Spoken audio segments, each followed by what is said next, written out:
제가 이제 LA에서 여기서 자동차로 이렇게 달려왔는데요. 보니까 굉장히 사막 지역이 많이 있었습니다. 보면서 굉장히 시내산이 이렇게 많이 떠오르는 그런 광경들이었었는데요. 또 보니까 도시 이름도 엘센트로 해가지고 엘이 구약 성경에서 하나님 나타내는 센트로 하면 중심이 아니겠습니까? 하나님이 가운데 계신 그런 도시 이렇게 방문하게 돼서 굉장히 영광스럽게 생각하고요.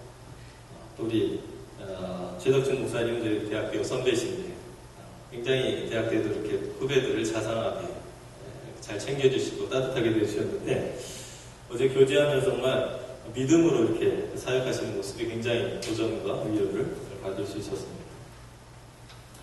저희가 2016년 2년 전에 오병이어 프로젝트를 저희가 교회를 개척한 후에 하게 되었습니다. 어떤 프로젝트냐면요. 저희가 굉장히 10명도 안 모인 그렇게 작은 교회지만 저희가 살고 있는 교토시 야마시나쿠, 강남구 이런 시의 구가 있지 않습니까? 이제 인구가 13만 정도 되는 인구인데요. 지역을 섬기는 교회가 되고 싶다는 그런 마음의 소원을 가지고 있었습니다.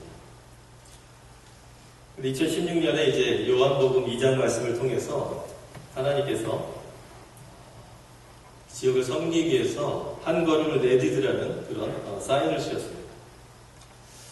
그래서 효과적으로 지역을 섬기기 위해서 청소년들이 모일 수 있는 공간, 그리고 또 예를 들면 방과후 교실들을 통해서 싱글머더라든지 아니면 이제 맞벌이 부부들의 자녀들을 도울 수 있는 뭔가를 할 수 있는 공간이 필요하다는 생각을 갖게 됐습니다.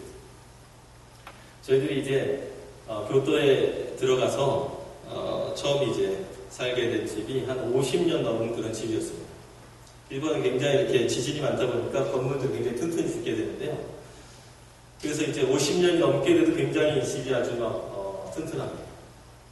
그래서 저희가 이제 거기서 살면서 거실에서 예배를 드리기 시작하고 또 거실에서 이제 한글 교실을 한다든지 영어 교실을 한다든지 또 나중에는 이제 가스펠, 파이어를 또 이렇게 조직해서 하곤 했습니다.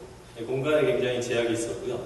또 이렇게 가정집으로 들려서 하다 보니까 십자가를 낸다든지 간판을 낼 수 없는 그런 어려움들도 있었습니다.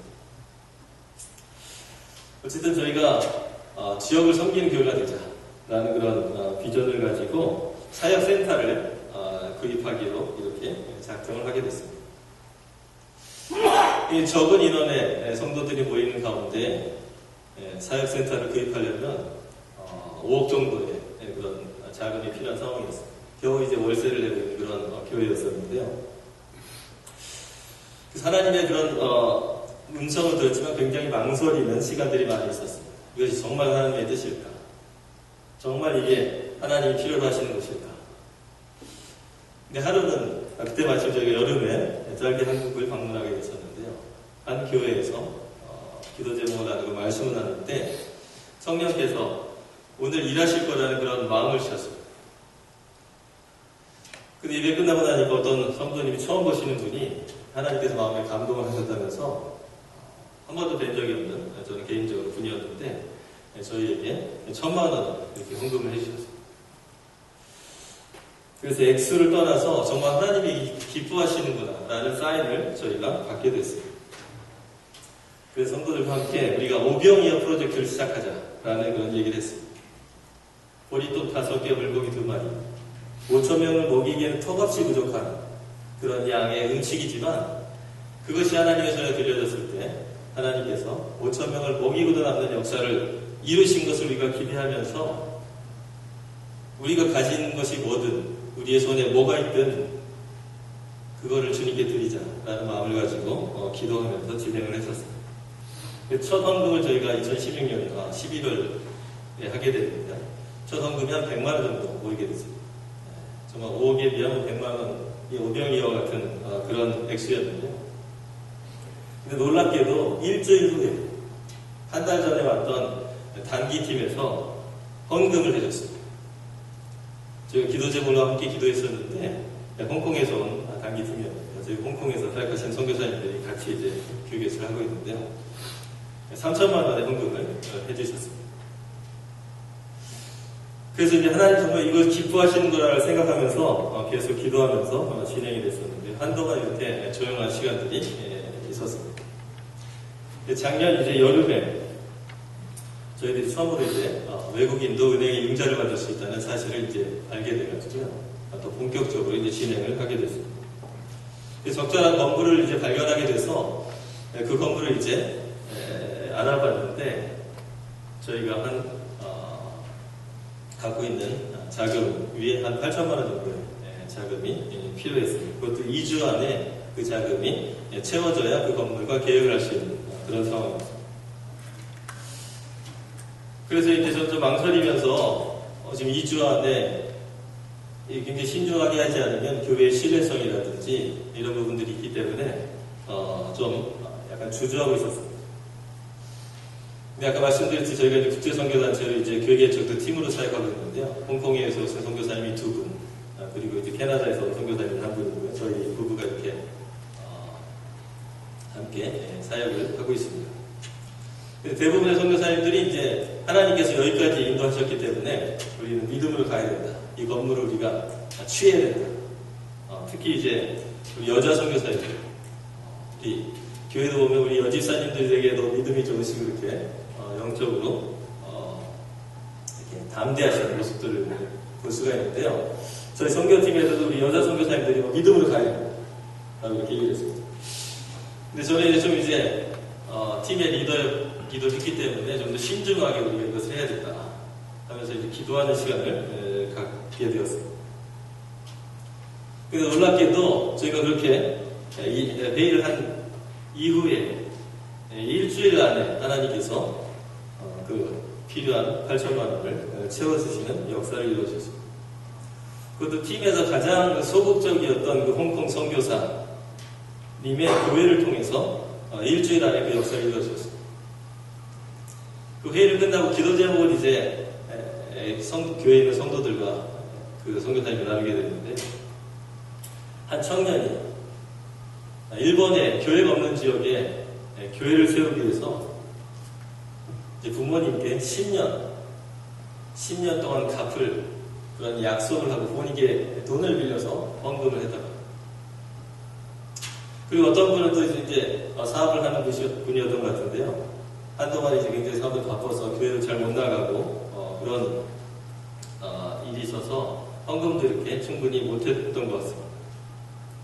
하나님 마음을 주셔서 내가 그래서 여기에 헌금을 해야겠다라고 생각해서 이제 헌금을 했는데 이 기쁨이 있는 것보다 뭔가 마음에 평안이 없었다고요. 그래서 왜 이렇게 하나님께 드렸는데 왜 평안이 없을까라고 하는 중에 기도하는데 하나님께서 이것이 전부냐 라는 말씀을 주셨대요. 그래서 이제 좀 갈등을 하면서 은행 이제 구좌에 있는 그런 예금을 이제 하나님께 다시 드렸다고요. 이제 평안이 있어야 돼, 평안이 오겠구나 했는데 평안이 없는 거예요. 그래서 주님께 물었다고 해요. 왜 주님 평안이 없습니까? 그랬더니 주님이 다시 같은 말로 이것이 전부냐? 전부인데요. 그래서 주님이 다시 이것이 전부냐 하시는 거예요.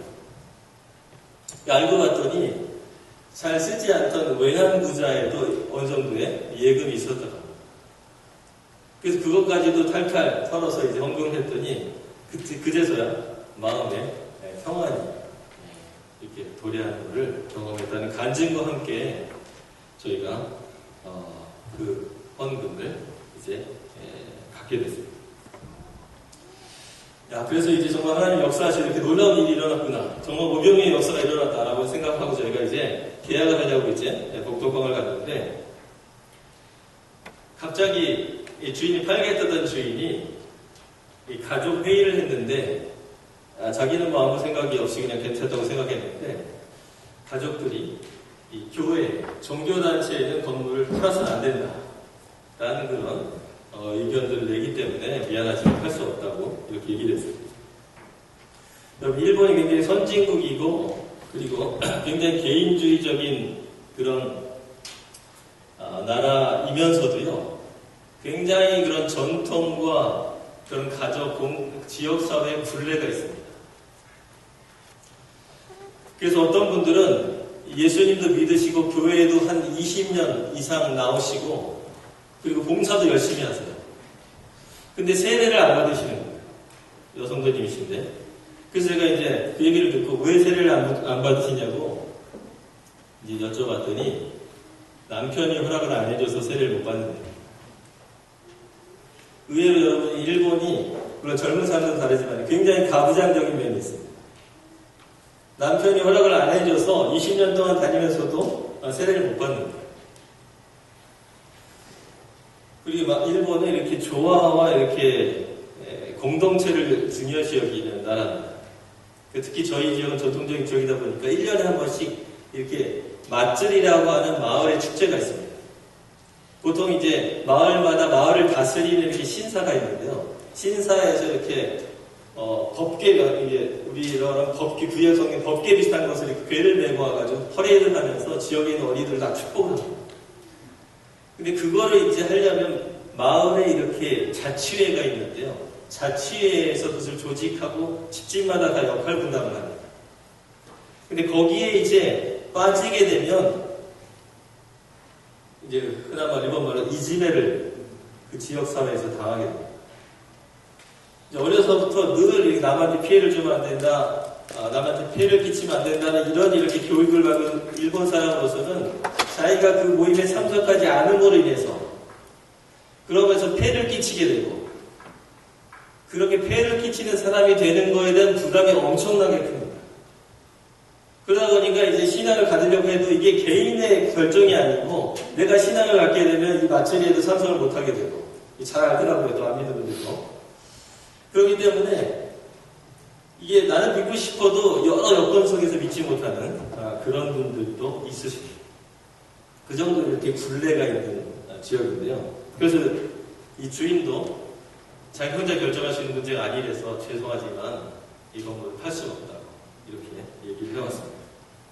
굉장히 좀 당황스럽습니다. 하나님께서 이렇게 채워주시고 지금까지 인도하셨는데 왜 이게 안 될까? 우리가 기도가 부족했을까? 더 금식하면서 기도해야 되는 게 아닐까라는 생각이 들어서 저희가 금식도 하면서 기도했었는데요. 결국 이 건물은 이제 저희가 구입할 수 없는 건물이었습니다. 하나님은 왜 이런 일을 이루어주셨을까? 좀 의아해하면서도 굉장히 당황했었는데요. 한 2달 후에 하나님께서 새로운 건물을 저희에게 이렇게 주셨습니다. 저희 사역하던 교회에서 굉장히 가까운 지역에 이제 건물이었는데요.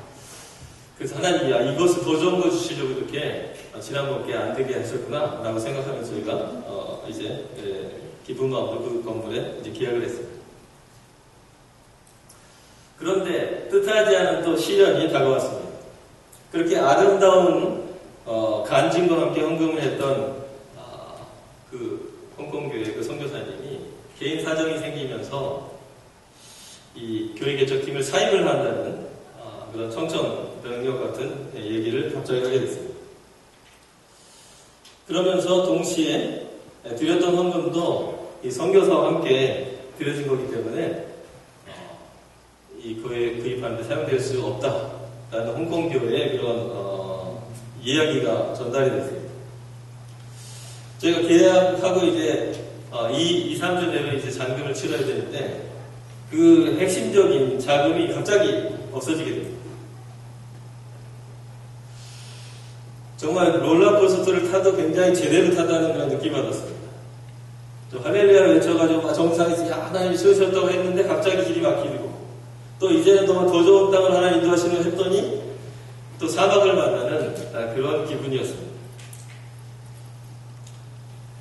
주여 귀한 헌금인데 이 계약을 못하게 되면 계약금을 잃어버리게 되는데 주님 어떻게 됩니까? 라고 기도하고 있었습니다. 그리고 인간적으로 생각했을 때 헌금을 들여놓고 다시 달라는 게 어디 있나? 라는 그런 마음도 들었습니다. 굉장히 좀 힘든 시간이었었는데요. 근데 하나님께서는 놀랍게 신실하게 다른 성길들을 통해서 필요를 채워주시고 그리고 저희들이 생각한 것 이상으로 새로 구입한 건물이 이제 20년 지난 건물이고 리노베이션이 많이 필요했었는데요. 리노베이션도 저희가 생각한 이상으로 할 수 있는 역사를 이루어 주셨습니다.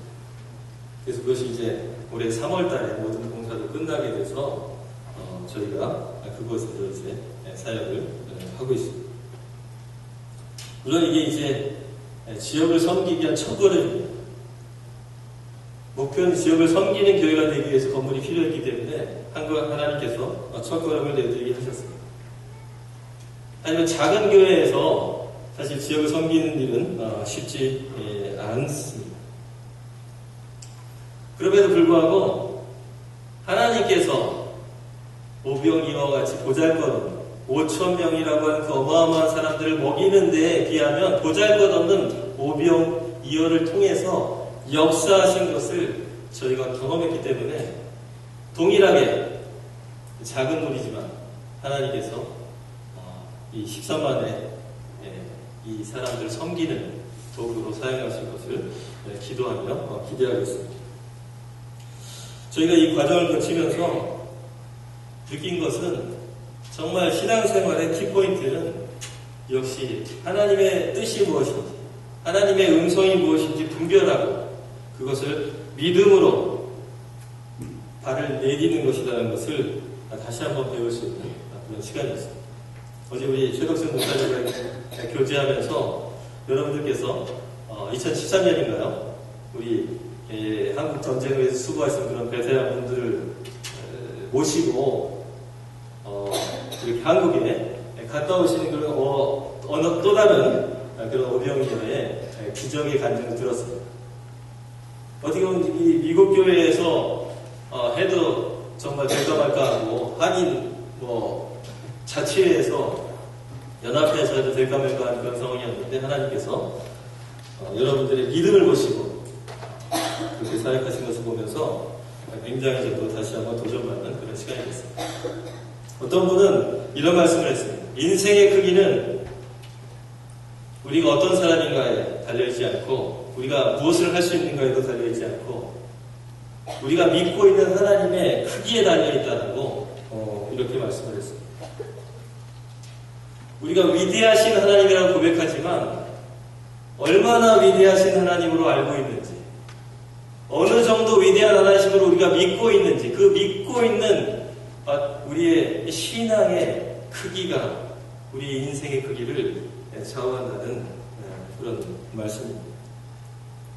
위대하신 하나님, 크신 하나님 우리가 고백하지만 정말 우리가 마음속에서 느끼고 있는 하나님의 위대함 그것이 어느 정도 위대한지에 따라서 우리 인생이 좌우되는 것이 아니겠습니까?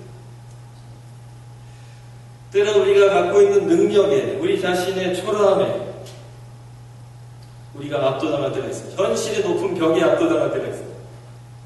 하지만 믿음의 사람들은 그런 현실의 벽이 아니라 하나님의 위대하심에 압도당하는 하나님의 위대하심이 너무나 크기 때문에 다른 것이 눈에 안 들어오는 그것이 바로 우리의 인생을 결정지을 수 있는 신앙의 열쇠가 아닐까라고 생각됩니다. 두세 사람이 모일지라도 하나님의 위대하심을 믿고 그 위대하심을 믿는 가운데 믿음의 걸음을 걷는다면 그곳에서 하나님께서는 또 다른 오병이어의 역사를 이루어 주실 것을 제가 믿습니다. 근대 선교 저희가 한국에서도 이제 2만 명 넘는 선교사들을 세계에 보내는 그런 축복을 하나님을 하고 있습니다. 그리고 이런 선교를 보내는 한국에 선교하기 위해서 150년 전에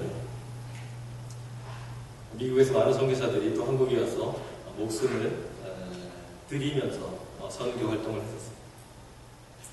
이런 근대 선교운동의 모체가 된 것이 건초더미의 기도운동입니다. 건초더미의 몇몇 소수의 청년들이 모여서 기도했을 때 그 기도를 통해서 세계를 복음화하자. 그 서너 명 되는, 네다섯 명 되는 청년들이 세계를 복음화한다는 게 말이 됩니까? 오병이어와 같은 그런 작은 그룹이었지만 그것을 그 기도회를 통해서 하나님께서는 놀라운 선교의 운동을 일으켜 주셨습니다. 예수님께서는 오늘 오병이어의 역사를 하시면서 너희가 먹을 것을 주라는 말씀을 하셨어요. 예수님은 지금부터 어떤 기적의 역사를 이루실지 다 알고 계셨다고 했습니다. 그리고 본인의 능력으로 이루실 일을 알고 계셨음에도 불구하고 일부러 너희가 먹을 것을 주라. 제자들에게는 먹을 것이 없고 5,000명을 먹일 만한 능력이 없는 것을 알고 계심에도 불구하고 너희가 먹을 것을 주라는 말씀을 일부러 제자들에게 하셨습니다. 제가 선교 사역을 이렇게 하다 보면 정말 특히 일본에 전도하면 정말 이렇게 쉽게 믿지 않는 그런 모습을 보면서 굉장히 이렇게 막 당황을 할 때가 있어요. 지칠 때가 있어요. 권투라면 막 때리다가 나중에는 자기가 지쳐가지고 이렇게 KO 당하는 막 그런 기분을 느낄 때가 있어요. 저희가 이렇게 전도하려고 애쓰고 기도하는 분이 사또상이라는 분이 계세요. 저희가 이제 8년 전에 지금인데 교계지만 저기 이사를 갔을 때 처음부터 이렇게 가깝게 지낸 분입니다. 혼자 사시는 분인데 딸 2분이 계시고 이분이 저희가 이제 주중에 굉장히 이렇게 전도하기 위해서 이렇게 문화 기술들이 많은데요. 주중에 한 3번 정도 나오십니다. 어떤 때는 저보다도 더 많이 나오시는 분이신데요. 그리고 행사를 하면 이분이 거의 스텝처럼 와가지고 이렇게 도와주세요. 2-3시간 전에 와가지고 도와주시고 막 이렇게 같이 봉사해주시고 하는데 그런데도 이렇게 믿음에 대해서 얘기하면은 좀처럼 이렇게 마음이 안 열리세요.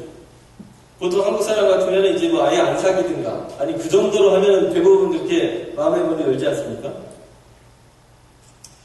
그리고 저희가 이제 저희 교회에 살고 있을 때 건너편에 이렇게 70대 초반에 할머님이 계셨어요.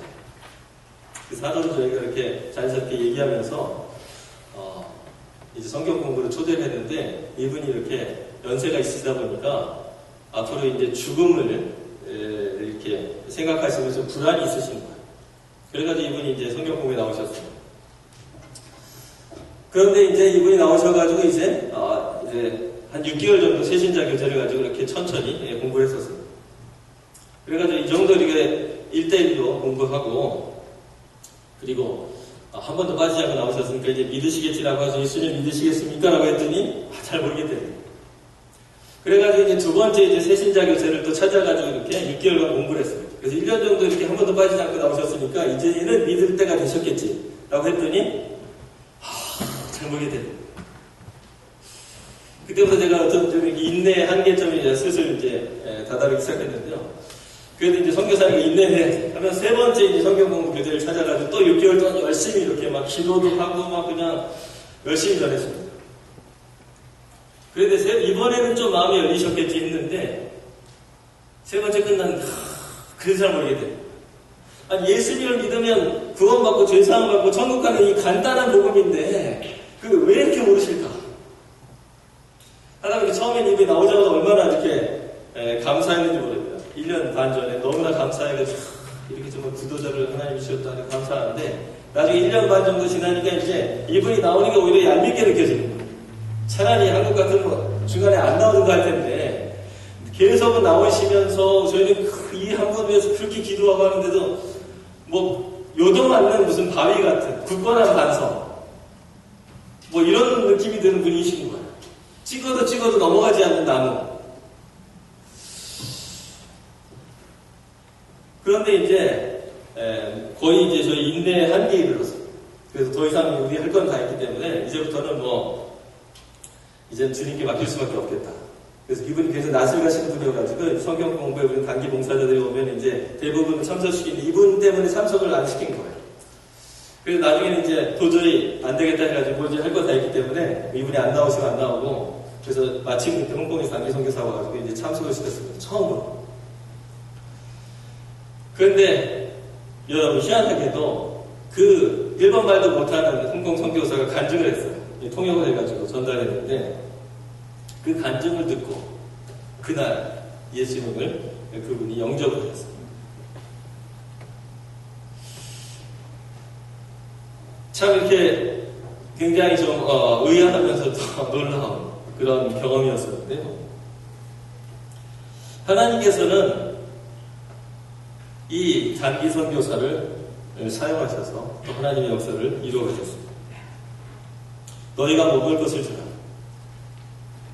예수님이 역사하지 않고는 그 누구도 예수님을 주라 시인할 수 없다는 그 말씀을 뼈저리게 저희가 일본에서 느끼고 있습니다.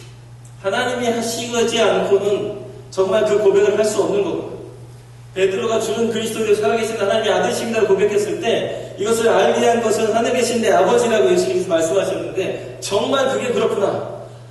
하늘에 계신 아버지께서 계시해 주시지 않으면 정말 사람이 예수님을 주로 고백하는 것이 불가능하다는 것을 피부로 느끼고 있습니다. 그래서 하나님께서만이 하실 수 있는데 그 하나님이 꿈에 나타나시든지 아니면 그냥 방송에 나타나시든지 아니면 CNN에 나타나시든지 NHK에 나타나셔가지고 이렇게 말씀하시면 더 전도가 잘 될 텐데 왜 전도에 미련한 그런 방법을 통해서 하나님은 선교를 하기를 원하시는 겁니다. 선교사가 그 나라 말을 배우고 또 문화를 익히고 가깝고도 먼 나라고 하는데요. 비슷한 것 같으면서 굉장히 다른 게 일본 사람. 그래서 저희들은 친해지려고 다가가는데 이 다가가는 게 일본 사람들은 부담이 되는 거예요.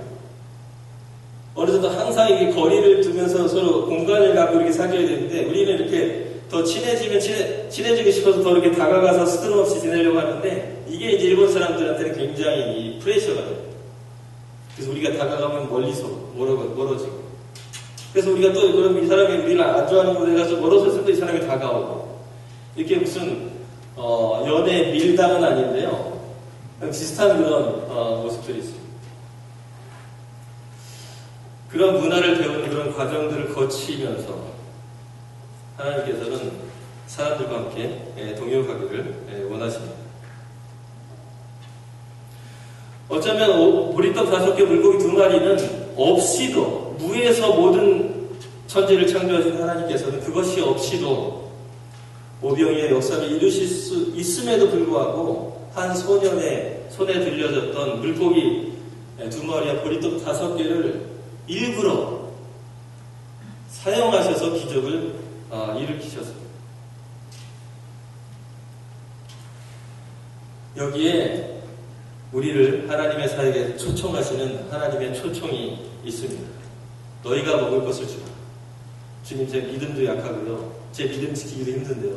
주님, 제가 가진 능력도 없는데요. 제 나이도 벌써 이렇게 됐는데요.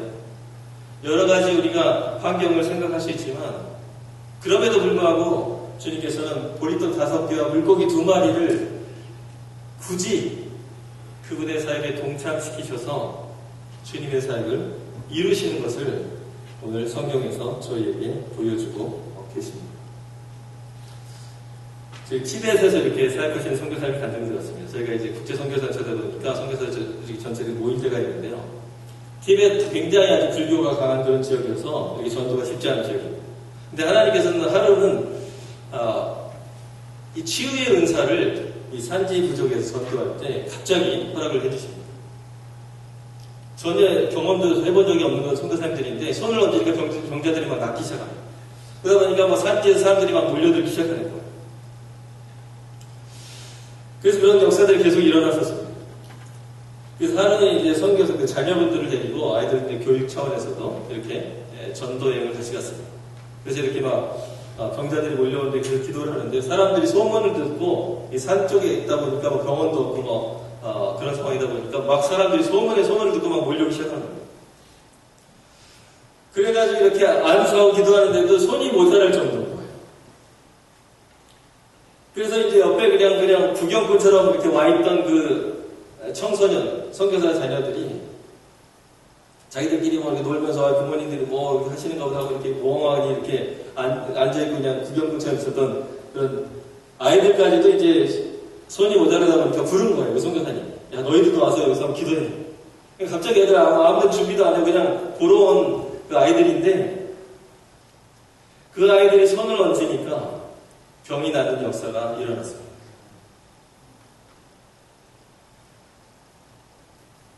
누가 때로는 중요할 수도 있습니다.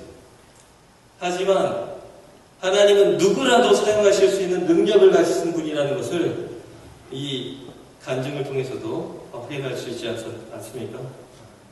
너희가 먹을 것을 주라 라는 말씀을 듣고 제가 지금 제 손에 보리떡 5개 물고기 2마리밖에 없지만 턱도 없이 적은 능력이고 턱도 없이 적은 신앙이고 턱도 없이 적은 그런 어려운 환경이지만 주님, 이게 제가 가진 전부입니다 라고 주님께 드릴 때 주님께서는 그 오병이어를 기쁘게 5,000명을 먹이는데 사용하시는 그러한 하나님이신 것을 믿습니다. 너희가 먹을 것을 주라. 이 초청에 응답하시는 분들은 하나님의 역사의 동역자로 오병이어와 같이 하나님의 도구로 쓰임받을 줄로 믿습니다. 기도하겠습니다.